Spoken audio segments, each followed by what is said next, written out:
한 주간의 분주함을 뒤로하고 금요 기도에 나온 여러분을 뜨겁게 환영합니다. 이 자리가 하나님의 말씀에 더욱더 가까이 가고 주님의 복음 안에 살아갈 수 있는 저희들이 되기를 주님의 이름으로 축원합니다. 혹시 여러분들은 방심했다가 큰 어려움을 겪었던 경험이 있으십니까? 마음 놓고 있었는데 알고 봤더니 그 사건으로 인하여서, 그 일로 인하여서 큰 곤욕을 치르는 그런 일들이 우리는 종종 있습니다. 우리의 삶은 예측 불가능한 삶을 살아가게 되지요. 예측 가능하다면 참 재미없을 겁니다. 그러나 우리는 생각하지 못하였던 일들이 이곳저곳에서 터짐을 보면서 때로는 너무나 어렵고 고난스럽지만 그 일을 통하여서 우리는 다시금 우리의 삶을 경계하고 정신을 차리며 살아가게 됩니다. 강가 근처에 살던 어떤 마을 사람들이 있었습니다.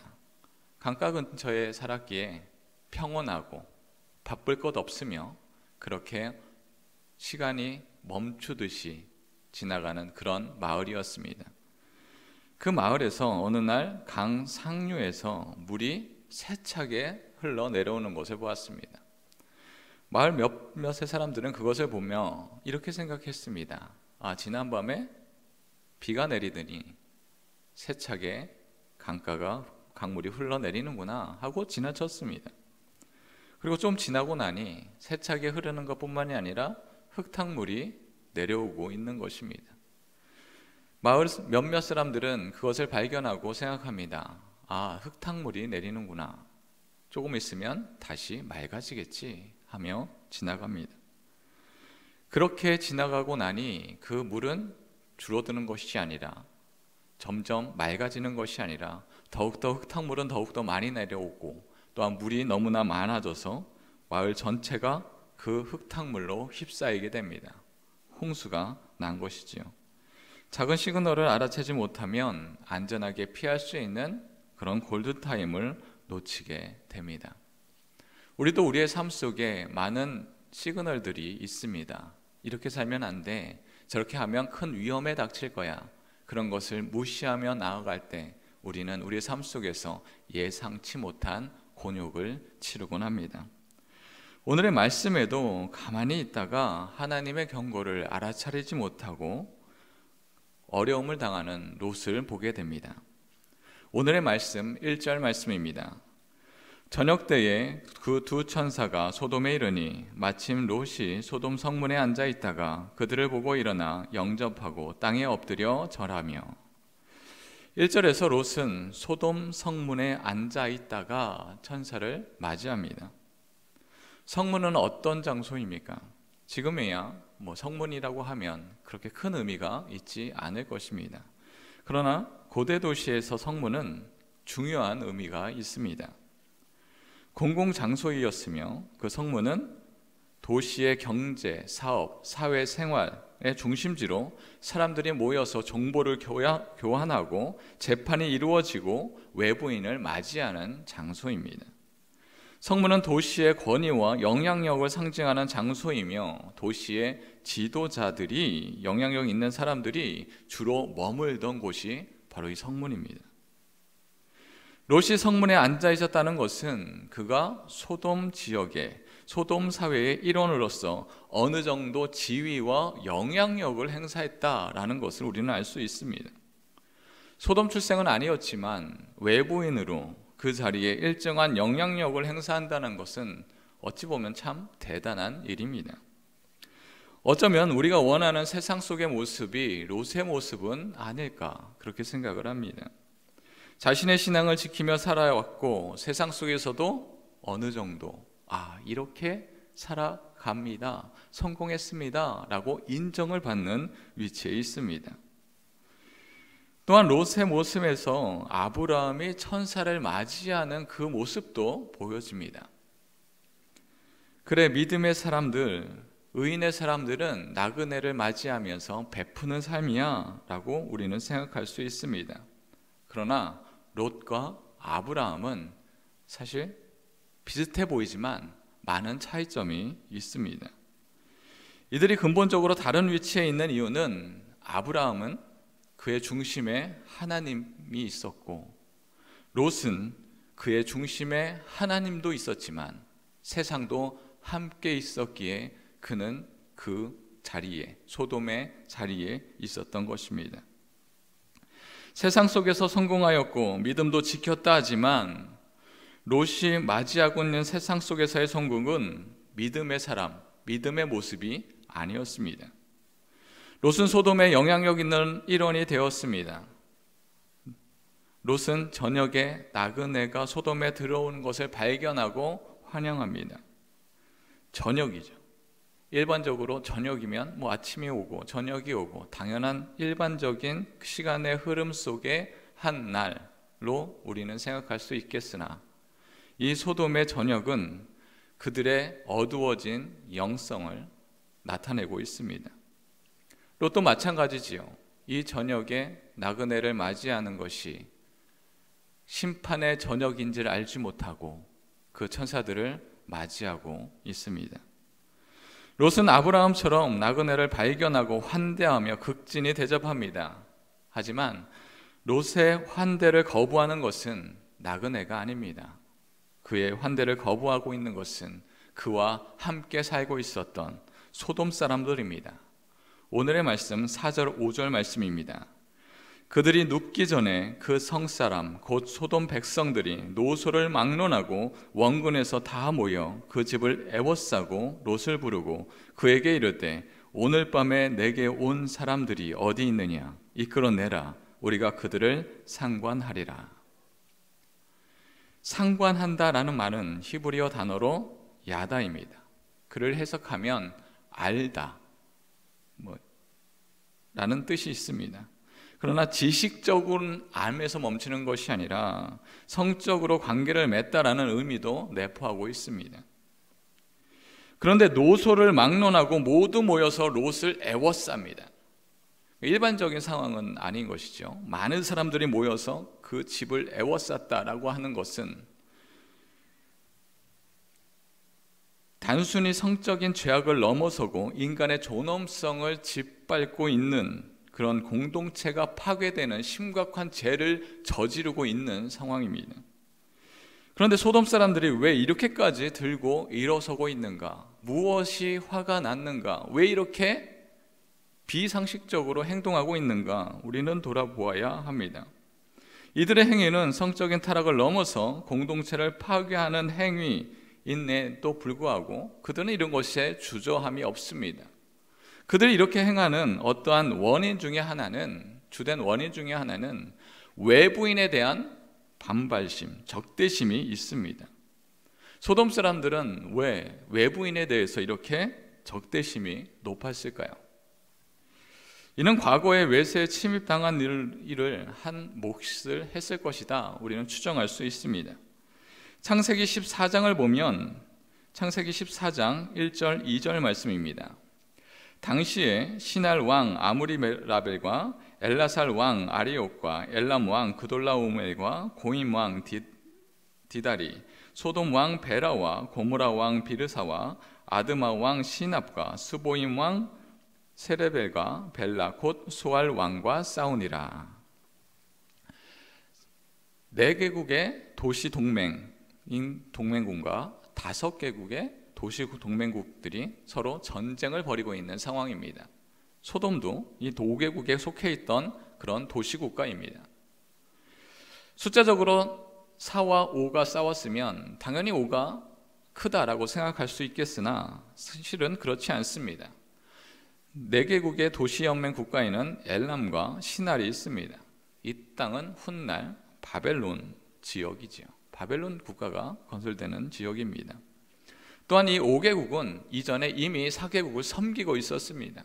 그것을 배반하였기에 전쟁이 일어난 것이지요. 이 둘의 군사적인 규모와 도시적인 규모를 봤을 때 이기기는 어렵습니다. 하지만 이들의 행위가 단지 과거의 전쟁에 대한 두려움이 주된 원인이라 할 수는 없습니다. 많은 나라들이 전쟁을 경험하지만 그렇다고 하여서 모든 나라가 이렇게 소돔처럼 이렇게 들고 일어나는 일은 많지 않습니다.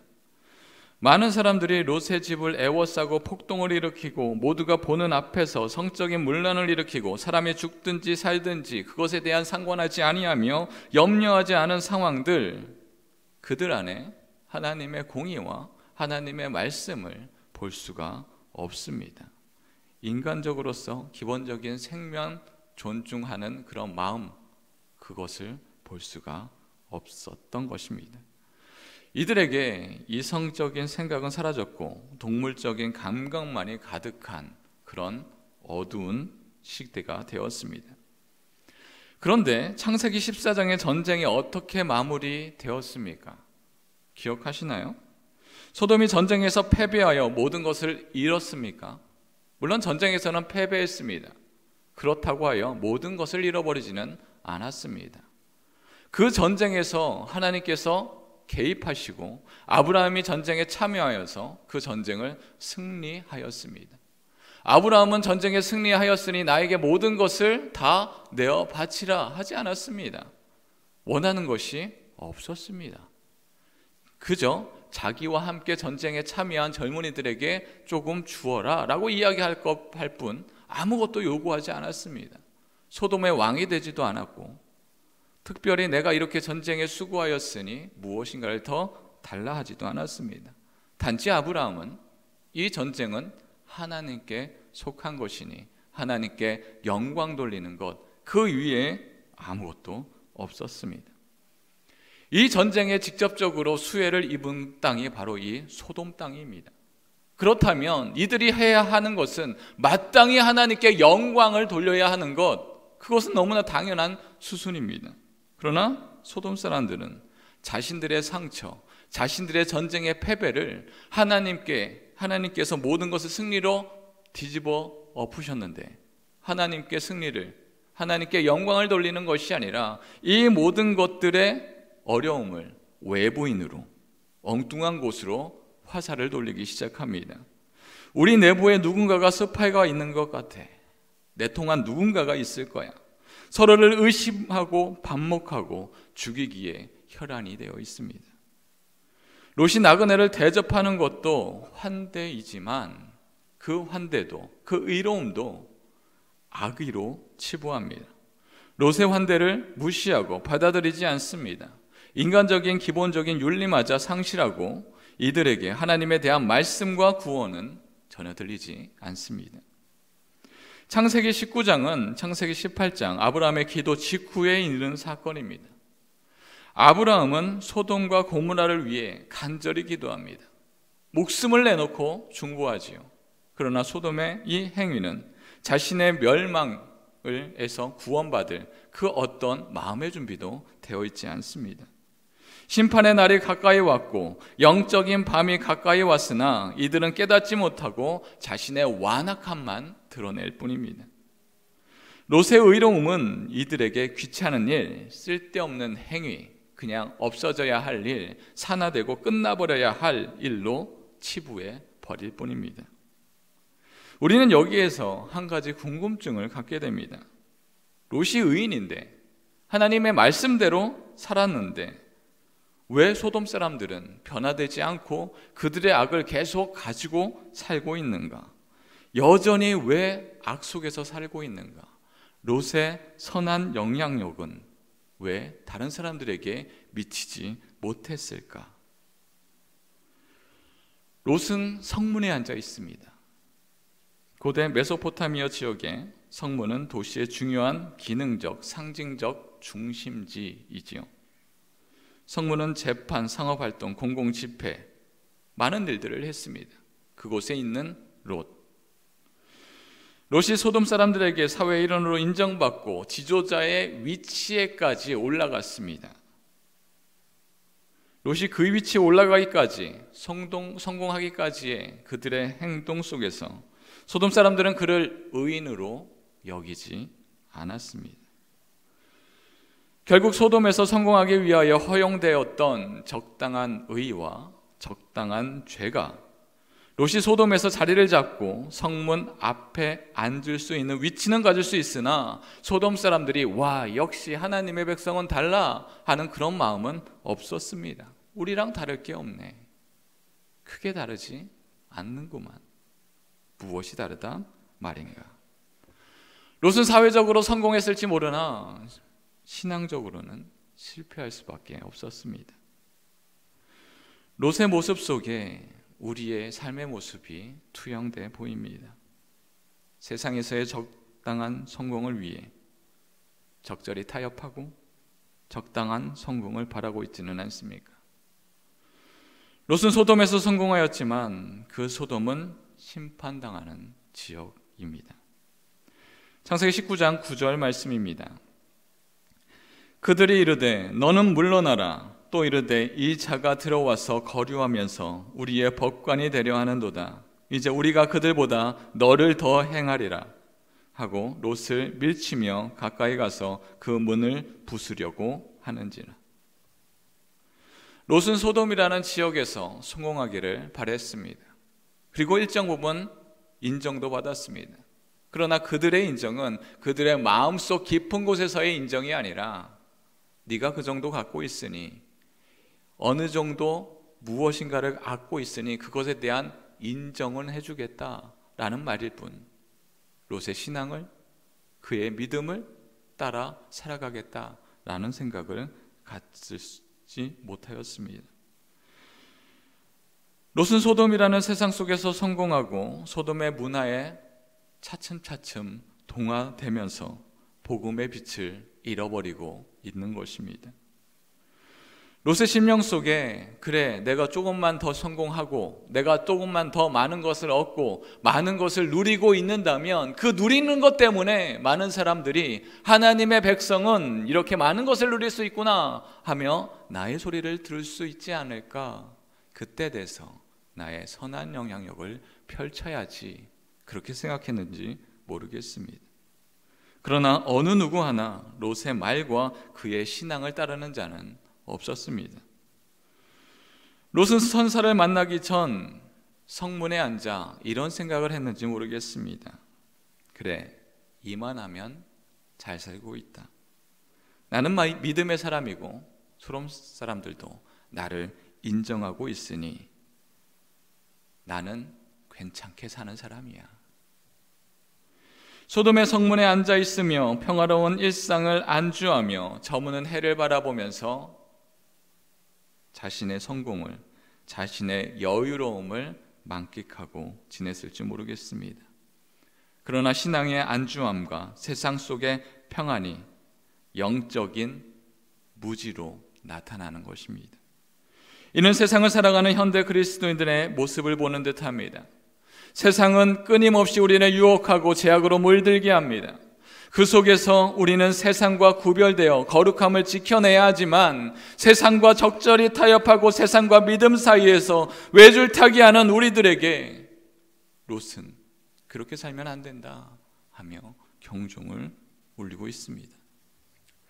C.S. 루이스는 지옥으로 가는 가장 안전하고 평안한 길은 점진적인 길, 완만한 경사, 발밑이 부드러운 길, 이정표 없는 길이라고 경고합니다. 롯은 소돔 성문에 앉아 점진적으로 소돔 문화에 동화되어 갔는지 모르겠습니다. 우리도 모르는 사이에 세상의 가치관에 물들고 죄에 무감각해질 수 있습니다. 우리는 끊임없이 우리 자신을 돌아보고 영적인 경각심을 유지하며 깨어서 기도해야 합니다. 평화로운 일상에 안주하며 영적인 경각심을 잃어버리면 예상치 못한 심판을 받을 수가 있습니다. 영적으로 깨어 있어야 합니다. 죄는 영혼을 파괴하고 개인과 공동체가 함께 파멸되게 내버려 둡니다. 소돔 사람들은 자신의 두려움을 악으로 표출했습니다. 남자든지 여자든지 상관치 않습니다. 그를 끌어내 욕보이고 심지어 죽을지라도 그들은 자신의 쾌락만, 즐거움만 느끼면 그만입니다. 자신의 말을 따르는 것이 우선시 되었습니다.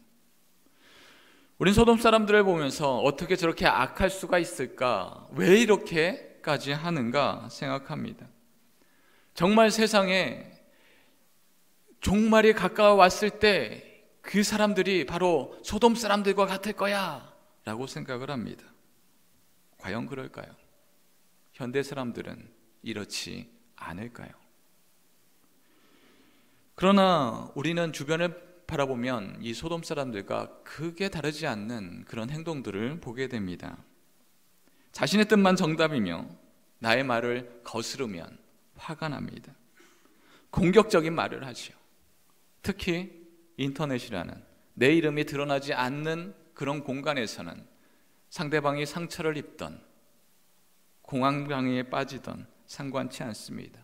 그가 죽든 자살을 하든 나의 관심 바뀌지요. 계속하여 안 좋은 말로 그를 호도합니다. 적당히 나의 신분이 가려졌기에 그가 어떻게 되는지 상관치 않습니다. 그 속에 인간의 존엄성은 보이지 않습니다. 우리의 모습 속에 소돔 사람들의 그 악이 우리 내면 깊은 곳에 도사리고 있습니다. 오늘날 우리는 소돔과 고모라 시대에 유사한 영적인 위기, 도덕적 위기에 직면해 있습니다. 롯은 소돔 성문에 앉아 세상과 타협하며 안일한 삶을 살았지만 결국 소돔이 멸망할 때 롯도 큰 어려움에 빠지게 됩니다. 이제 우리는 롯의 안일함을 버리고 소돔 사람들의 죄악을 경계하며 영적으로 깨어서 살아가야 합니다. 세상은 끊임없이 우리를 유혹하며 죄악에 물들게 합니다. 우리는 세상과 구별되어 거룩함을 지키고 하나님의 백성의 정체성을 지켜야 합니다. 사랑하는 성도 여러분, 우린 롯처럼 가만히 앉아 심판을 맞이하고 있는 삶을 살고 있지는 않습니까? 타협의 자리에 편안히 앉아 있으면서도 나는 괜찮다 여기고 있지는 않은지요? 신앙생활을 잘하고 있다 착각하고 있지는 않은지요? 우리의 신앙이 적당한 타협으로 인해 영적으로 무뎌지고 있는다면 우리는 우리의 신앙을 점검해야 합니다. 롯처럼 사회적 성공과 인정을 위해 타협하며 영적인 경각심을 잃어가고 있다면 지금이 바로 돌이킬 때입니다. 우리가 사회에서 아무런 힘도 아무런 움직임도 나타나고 있지 않는다면 우리는 무엇인가 잘못돼 가고 있는 것입니다. 예수님은 우리가 어떠한 자인지 마태복음 5장 13절로 14절 말씀에 이렇게 말하고 있습니다. 너희는 세상의 소금이요 세상의 빛이라 라고 말씀하셨습니다. 소금은 썩는 것을 방지하고 빛은 어둠을 밝히는 역할을 합니다. 어둠 속에 우리가 있다면 그 어둠이 견딜 수 없습니다. 반발이 일어나죠. 그러나 우리가 있는 그곳이 세상의 어둠과 죄가 함께 있는데 아무런 일도 일어나지 않는다면 무엇인가 잘못되고 있는 것입니다. 롯은 소돔에서 성공했지만 하나님의 심판이 임할 때 그 성공은 아무런 의미가 없었습니다. 그는 겨우 자신의 목숨만 건졌을 뿐 그가 쌓아온 모든 것을 잃었고 심지어 아내도 잃었습니다. 오늘 이 시간 우리 자신을 살펴보고 깨어 기도하며 말씀으로 무장해야 합니다. 세상과의 타협이 아닌 하나님의 뜻을 따르는 삶을 선택해야 합니다. 하나님께서 우리를 통해 이 땅의 소금과 빛의 역할을 감당케 하시고 우리가 주변의 세상을 변화시키는 능력 있는 그리스도인으로 살아가기는 저와 여러분들이 되기를 주님의 이름으로 축원합니다. 다 같이 기도하겠습니다. 사랑과 은혜가 풍성하신 하나님 아버지, 소돔과 고모라의 멸망의 이야기가 옛날의 이야기가 아니라 죄악에 물든 세상, 바로 지금 현재의 이야기임을 우리는 압니다. 저희는 세상의 유혹에 쉽게 흔들리며 복음을 잃어버린 채 살아가고 있지는 않은지요? 세상의 헛된 가치관을 쫓아며 살아가고 있지는 않은지요? 저희의 완악한 마음을 높게 하여 주시고 성령의 충만함으로 채워주셔서 세상과 구별된 거룩한 삶을 살아가게 하여 주시옵소서. 그리하여 주님의 뜻과 복음의 중심으로 살아갈 수 있는 저희들이 되게 하여 주시옵소서. 감사드리며 우리 주 예수 그리스도 이름으로 기도드립니다.